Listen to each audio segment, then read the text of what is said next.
esprit de coopération interinstitutionnelle et de respect de l'état de droit que j'ai déféré cette loi à la Cour constitutionnelle aux fins d'examen de sa constitutionnalité avant sa promulgation éventuelle conformément à l'article 160 alinéa 3 de notre Constitution. Cette démarche procède d'une conviction républicaine profonde.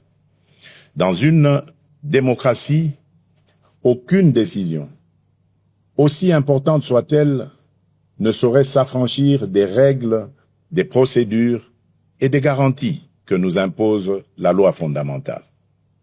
La République ne ferme pas la porte à aucun de ses enfants d'ailleurs, dès lors qu'ils choisissent la voie de la paix, du dialogue, du respect des institutions et de la loyauté envers la nation.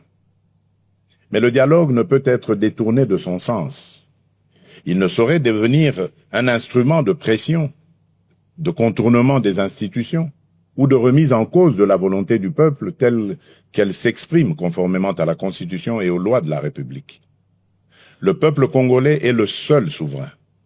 Nul ne peut parler durablement au nom de la nation contre la nation elle-même. Nul ne peut prétendre défendre la démocratie tout en refusant les principes qui la fondent, à savoir le débat libre, le respect des institutions, la séparation des pouvoirs, la souveraineté populaire et la responsabilité devant le peuple.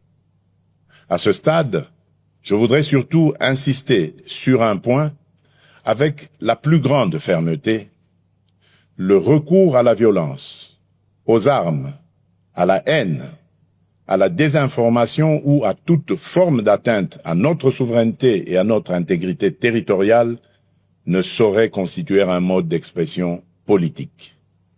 Il ne peut en aucun cas ouvrir un droit particulier à la négociation, ni placer ceux qui menacent la République au-dessus de ceux qui respectent ses lois.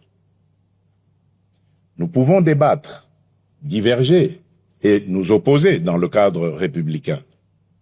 Mais nous n'avons pas le droit d'affaiblir la nation au moment où elle fait face à des menaces existentielles. Face aux défis qui pèsent sur notre pays, l'unité nationale n'est pas une option, elle est une exigence historique, elle est un impératif absolu. J'appelle donc les acteurs politiques de la majorité comme de l'opposition, les responsables sociaux, religieux, économiques, médiatiques et associatifs, ainsi que l'ensemble de la société civile, à faire preuve de hauteur, de retenue et de responsabilité.